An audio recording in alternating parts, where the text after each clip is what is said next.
Приветствую всех на своем канале «Занятия для души. Вязание с Натальей Волковой». Отдельный привет хочу передать донатам моей группы ВКонтакте и спонсорам моего YouTube-канала. Мне очень приятно, что вы поддерживаете мое творчество. Итак, сегодня я вам хочу показать и рассказать, каким образом можно выполнить вот такую вот детскую безрукавочку.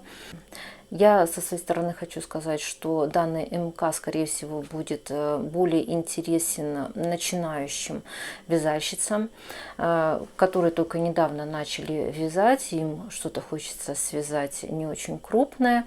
И вот, возможно, понравится вот такая вот модель именно детской безрукавочки.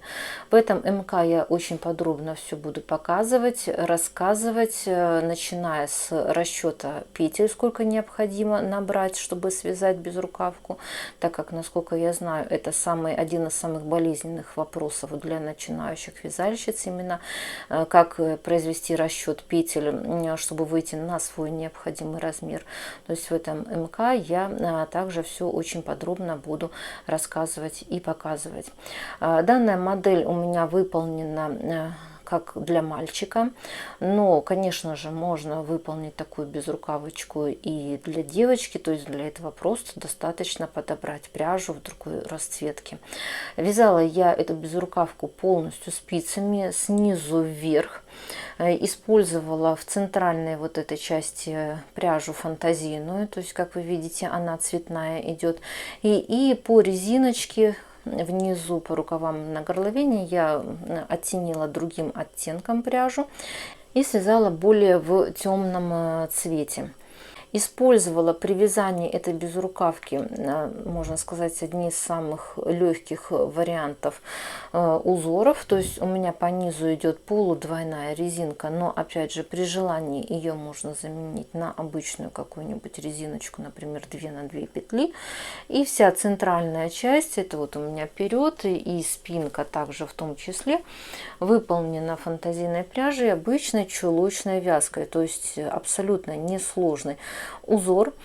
Как я уже и сказала, что идеально подойдет для начинающих вязальщиц. И чтобы украсить эту безрукавочку, я взяла термонаклейку. То есть вот у меня эта термонаклеечка. Но опять же в процессе работы я объясняю, каким образом ее лучше прикрепить. В процессе видео МК я рассказываю, каким образом я делала вырезы под линию проймы, под линию горловины. И подробно рассказываю, каким образом я пришивала вот эти вот планочки. Получается, у меня пришивные планочки по линии проймы и на горловине. То есть это у меня все пришивной вариант.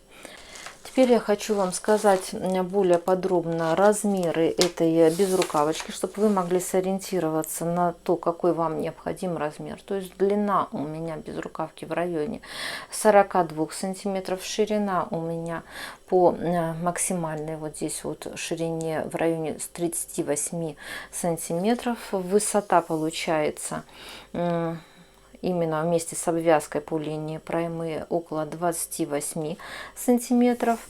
Длина до вывязывания горловины 33 сантиметра.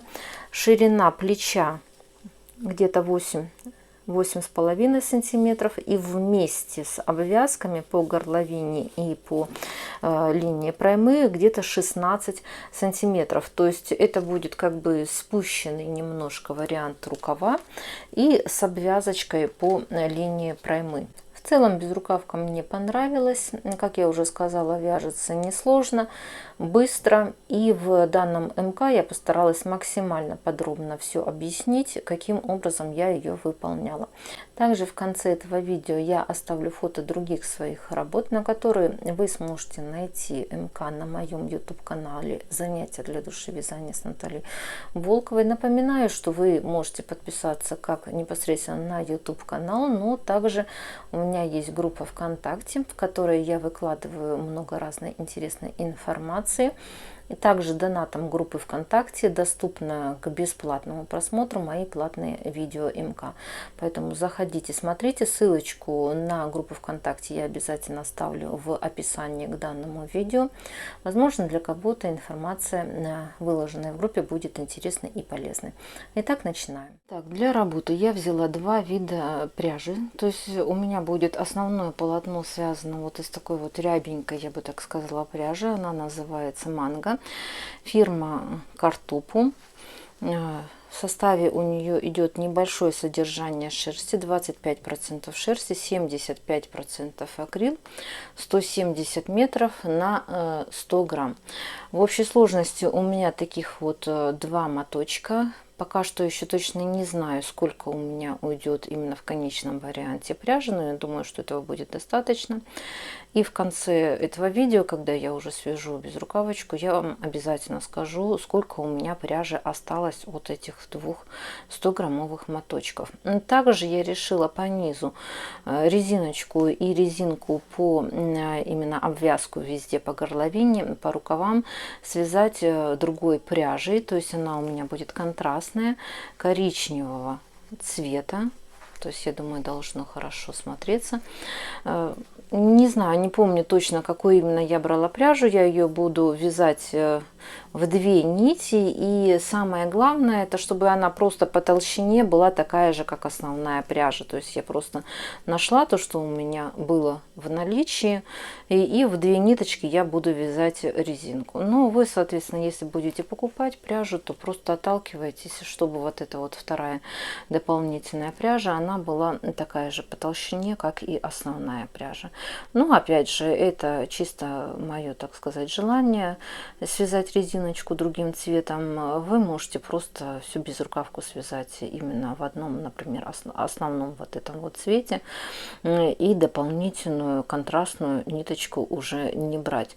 Также, в свою очередь, хочу сказать, что если вам мало ли вдруг, например, не нравится вот такая вот рябая пряжа, конечно же, можно взять обычную какую-нибудь пряжу однотонную, но вот мне, например, еще очень нравится, как смотрится изделие из батиковой пряжи. То есть вот я вам сейчас покажу, у меня вот такая вот связанная есть еще безрукавочка детская, также в таком же примерно формате с термонаклеечкой. Вот дополнительная нить контрастная у меня идет по резинке, и это вот, например, безрукавка, она у меня связана из батиковой пряжи. То есть она уже немножко по-другому смотрится. Как вы видите, это вот у меня спереди. Вот таким вот образом она смотрится, это безрукавочка. И вот так вот сзади. То есть, конечно же, если вы будете вязать с батиковой пряжи, то ее необходимо подгонять. То есть начинать вот работу, например, от резинки где-то примерно с одного участка пряжи, именно с одной расцветочки. Для того, чтобы вот потом, когда вы сошьете перед и спинку, вот видите, у меня практически вот сошлись вот эти вот полоски. Если этого не сделать, то оно уже будет не так хорошо смотреться, потому что, например, вот это вот зеленое может там вот здесь вот пойти, например, эта полоса.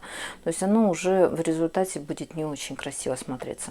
То есть вот батиковая пряжа мне нравится, красивая она, но вот этот именно вопрос подгонки, его обязательно необходимо учитывать. Значит, хотела вам показать батиковую пряжу, мало ли вдруг, если вы не особо ее встречали, не особо имеете представление, как она выглядит. Вот я у себя нашла только вот такую пряжу в батиковой расцветке. То есть это вот так вот она, например, выглядит. Эта пряжа. Широкие полосы, переходящие. Один цвет плавно переходит в другой цвет. Как правило, на батиковой пряже здесь вот в названиях еще пишет производитель батик. Но здесь не написано этого слова, но вот таким вот образом выглядит вот эта вот батиковая пряжа, если мало ли вдруг вы захотите связать безрукавочку вот именно в таком вот виде. Далее вам понадобятся спицы. Естественно, конечно же, вы спицы должны подбирать под толщину вашей пряжи, потому что я подбирала именно под свою пряжу. Спицы вязала я на двух спицах, то есть это у меня номер 3,5 и спицы номер 4. То есть на четверочке я буду вязать основное полотно, верхнюю часть, так сказать. на спицах 3,5 я буду вязать резиночки, для того, чтобы резиночки были такие более плотные. У меня это круговые разборные спицы, но опять же именно эту модель я по кругу вязать не буду. Я ее буду вязать поворотными рядами, поэтому если вам вдруг удобнее работать на обычных простых прямых спицах, и они у вас есть в наличии, то есть вы можете их взять, эти спицы, потому что в данной модели это не принципиально. Также вот я взяла вот такую вот термонаклеечку. Опять же, использовать термонаклейку или нет, это уже на ваше усмотрение, но мне нравятся все-таки дети, и хочется чем-то освежить вот это вот изделие, поэтому данную термонаклеечку я подобрала вот именно к этой пряже. Опять же, сразу хочу сказать, кто вдруг не досмотрит это видео до конца, что эту термонаклейку я буду все-таки пришивать. Приклеивать я ее основательно не буду, так как далеко не всякая пряжа потерпит приклеивание вот этой термонаклейки. Поэтому я сразу это хочу сказать в начале видео. Конечно же, потом я еще более подробно на этом вопросе остановлюсь. Но термонаклеечку лучше будет пришить. Она так, во-первых, и более надежно будет именно в пришитом состоянии находиться, и чтобы не испортить потом именно вашу безрукавочку. Также вам понадобятся маркеры, иголочка там для сшивания, то есть это уже дополнительно я еще все в процессе вам покажу и расскажу. Так, первое, что вам необходимо будет сделать, это связать образец для расчета, сколько вам необходимо будет набрать петель. На этом вопросе я также решила остановиться, так как данный видеомка он все-таки для начинающих, и я со своей стороны прекрасно знаю, что это очень большая проблема и один из главных вопросов для начинающих вязальщиц, каким же образом производить расчеты петель.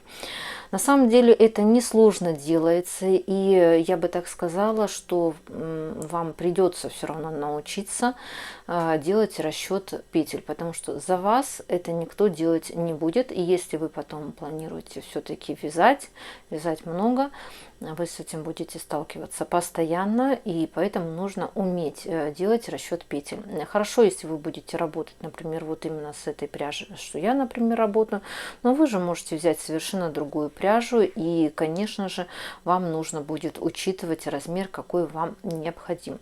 Итак, для того, чтобы правильно сделать расчет петель, вам необходимо взять пряжу, именно ту пряжу, с которой вы будете вязать данную безрукавку. То есть я отталкиваюсь именно от основной пряжи, которым я буду потом вязать саму безрукавочку. И вы берете спицы, именно те спицы, которыми вы будете вязать данную безрукавку. То есть, как я уже сказала, основное полотно я буду вязать на четверочке. И вот это у меня основная пряжа. Для начала необходимо набрать небольшое количество петель. То есть я буду набирать 10 петель. Вот я набрала 10 петель. Так как я вяжу пока образец, то я леску здесь не прикрепляла, потому что, в принципе, не очень удобно и не очень это нужно. И далее я буду вязать основным узором, а основной узор у меня обычная чулочная гладь, то есть несложный узор. И в основном это связано с тем, что у меня вот такая фантазийная пряжа, и на данной расцветке, в принципе, особо сложный узор никакой не будет виден, поэтому нет смысла его вязать. Значит, чулочная гладь, если вдруг кто-то не знает, снимаем кромочную петлю первую и вяжем первый лицевой ряд, все петли лицевые. Таким вот образом.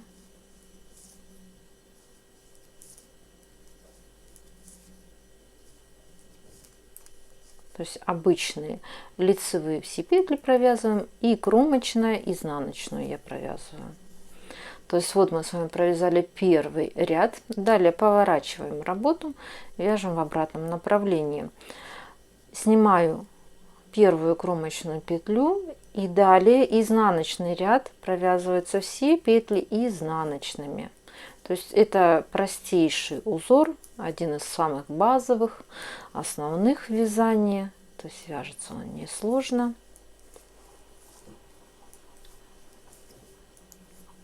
То есть вот провязала все петли изнаночные, и кромочная идет у меня изнаночная. То есть вот таким вот образом. И после этого дальше я вяжу по принципу, как вам показывала. То есть лицевой ряд, это я провязываю все петли лицевые.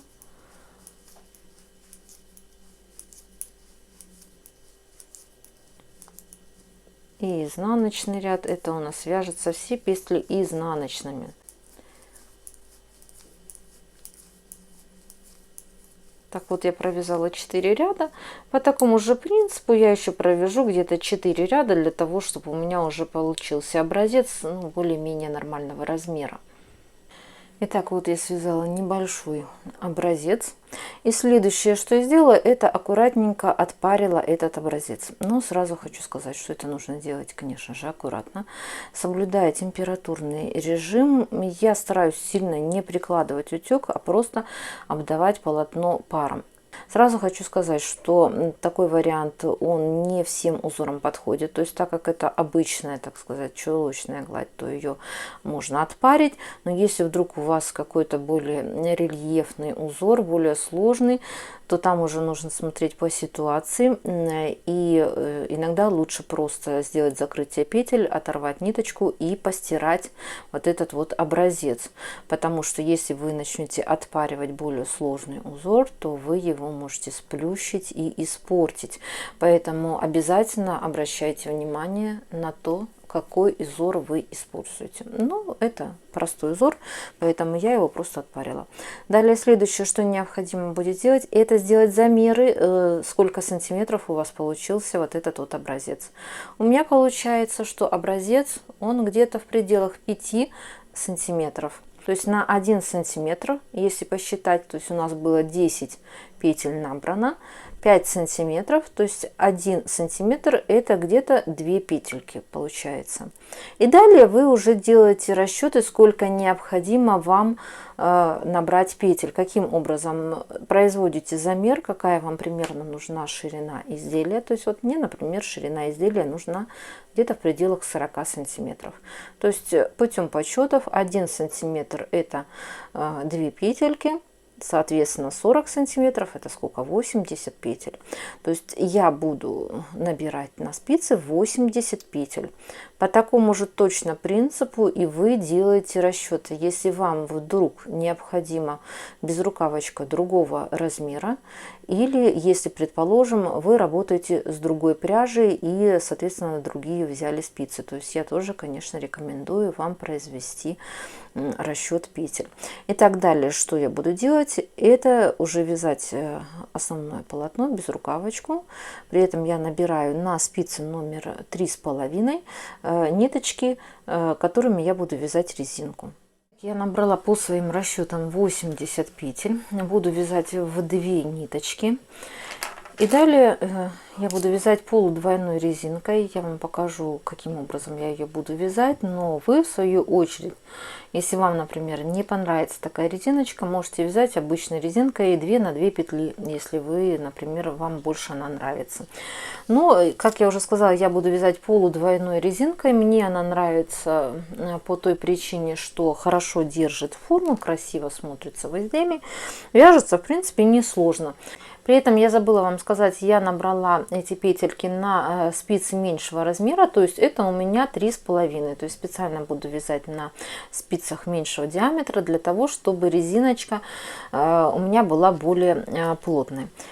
Итак, далее я уже буду вязать саму резинку. Это именно полудвойная резинка, она начинается с изнаночного ряда. То есть сейчас я буду провязывать изнаночный ряд. Я снимаю первую кромочную петлю, и далее у меня идет чередование. То есть я провязываю одну лицевую петлю, следующую снимаю, не провязывая, нить у меня перед работой. То есть вот я ее сняла. Далее опять же провязываю одну лицевую петлю, следующую я снимаю, не провязывая, нить у меня перед работой. То есть вот таким вот образом. Одна лицевая петля. Вот. Следующую снимаю, не провязывая, нить перед работой. По такому принципу я провязываю до конца ряда. Одна лицевая, одну снимаю, не провязывая. Итак, я уже практически довязала до конца ряда, то есть вот я провязала одну лицевую, следующую снимаю, не провязывая нить перед работой, одна лицевая, и последняя у меня, предпоследняя петелька, я ее снимаю, не провязывая нить перед работой, и кромочная петля, провязываю ее изнаночной. То есть вот мы с вами провязали, это получается первый ряд, и это у нас будет изнаночная сторона. Далее я повернула работу, и это у меня будет лицевая сторона. Лицевой ряд вяжется следующим образом. Я снимаю одну первую, получается, кромочную петлю. И далее мы смотрим по рисунку. То есть вот у меня первая петля, идет вытянутая петелька, это которую в предыдущем ряду я снимала, не провязывая. Вот эту именно петельку я провязываю лицевой. Вот, лицевая. Следующая петля у меня идет по рисунку изнаночной, и ее я также провязываю изнаночной. Вот, по рисунку вяжем. Далее одна лицевая, одна изнаночная, одна лицевая, одна изнаночная. Вот таким вот образом. То есть получается, что как бы петелька, которую мы снимали в предыдущем ряду, не провязывая, она получается как бы вытянутая такая вот. И по такому принципу я довязываю до конца ряда, то есть чередуя одну лицевую, одну изнаночную петлю. Опять же, ориентируемся по рисунку, то есть там, где у нас по рисунку идет изнаночная петля, провязываем ее изнаночную, вытянутую петельку провязываем лицевой. Итак, вот я довязала уже практически до конца ряда. Получается, вот я провязала лицевую петлю, следующая у меня идет изнаночная, одна лицевая петля, изнаночная, и последняя петелька кромочная, она также провязываю я ее изнаночная. То есть вот мы с вами провязали два ряда, это является именно высоту, эта резинка вяжется всего лишь два ряда. Далее я поворачиваю работу, и вот у меня пошла изнаночная сторона. Как вы видите, она внешне отличается от лицевой стороны. Лицевая сторона покрасивее немножко. И далее идет повтор. То есть я начинаю вязать по принципу, как вам показывала. То есть снимаю кромочную петлю. И далее мы ориентируемся по рисунку. То есть вот идет у нас лицевая петелька, я ее провязываю лицевой. Следующую петлю снимаю, не провязывая нить перед работой. Лицевая, нить перед работой, снимаем петельку, лицевая, нить перед работой, снимаю петельку. То есть, как вы видите, резиночка абсолютно несложная. Не могу сказать, что она именно вяжется намного сложнее, чем, например, обычная резиночка 2 на 2 петли. То есть вот таким вот образом получается. И далее, соответственно, после того, как я довяжу до конца этот ряд, я поверну работу и вяжем лицевой ряд по принципу, как вам и показывала. То есть здесь уже будет хорошо видно. То есть там, где у нас лицевые петельки длинненькие, мы их провязываем, это лицевую петлю, следующую провязываем изнаночной. То есть тут уже все по рисунку будет видно. По такому принципу я провяжу где-то на высоту 5-6 сантиметров, то есть буду смотреть уже дополнительно и покажу вам, что я дальше буду делать. Я провязала уже резинку, провязала где-то на высоту в районе около 6 сантиметров, так как я захотела резиночку делать не маленькую, то есть где-то 5,5-6 сантиметров. Но вы уже, конечно, должны самостоятельно смотреть, на какую вам необходимо вязать высоту эту резинку. Я сделала таким образом. В общей сложности у меня получилось как бы 10 вот таких вот вытянутых петелек. В последнем ряду изнаночном я перешла уже на основные спицы, которыми я буду работать. Это у меня спицы номер 4. И далее я буду вязать чулочной вязкой, основными вот ниточками, основное полотно. При этом после резинки я не буду делать никаких ни прибавлений, ни убавлений, то есть ничего, просто начну вязать именно дальше. В принципе, здесь ничего сложного не будет. Как вязать чулочную вязку, если мало ли вдруг кто-то не знает, я показала на образце, когда я вязала. То есть вот начинаю работать второй ниточкой, коричневую ниточку я оторвала. Провязываю, так как это смена именно с одного цвета на другой, я перехожу, я первую петлю провязываю лицевой. И далее я продолжаю вязать все петли лицевыми. Вот таким вот образом. Ничего сложного. По такому принципу я довязываю до конца ряда. И так вот я практически довязала до конца ряда. Мне осталось буквально совсем чуть-чуть провязать. Это 1, 2, 3. Лицевые все петельки и кромочная, изнаночная. Поворачиваем работу. Вяжем в обратном направлении. Так как это изнаночное полотно, кстати, вот таким вот образом выглядит резиночка с изнаночной стороны. Как вы видите, она отличается от лицевой. И далее следующий второй изнаночный ряд мы вяжем все петли изнаночные. То есть точно такой же абсолютно узор, как я вязала на образце. То есть до конца ряда провязываем все петли изнаночными. Вот так вот. Итак, вот я довязала изнаночный ряд до конца, все петельки изнаночные, кромочная также изнаночная, после чего я поворачиваю работу и начинаю вязать опять же лицевой ряд. Так как это лицевой ряд, все петли провязываем лицевыми. Далее я уже не буду подробно это все показывать, потому что вязаться будет все однотипно. Чулочная вязка — это несложный узор, каким образом его провязывать я вам показала. То есть в лицевом ряду провязываем все петли лицевые, в изнаночном все петли изнаночные. И таким образом я буду провязывать до линии вывязывания проймы. Чуть позже я вам покажу, на какой участок примерно я провязала, и также расскажу, каким образом я буду делать убавочки именно под пройму. Итак, на этом первая часть видео МК для начинающих, как связать красивую детскую безрукавочку, подошла к концу. Буквально на днях я выложу вторую заключительную часть видео МК, в которой я буду рассказывать, как я ее уже довязывала полностью, каким образом я делала обработку горловины и линии проймы. Кому понравилось видео, обязательно ставим лайк, делимся данным видео со своими друзьями. Вдруг кто-то у вас также любит и умеет вязать.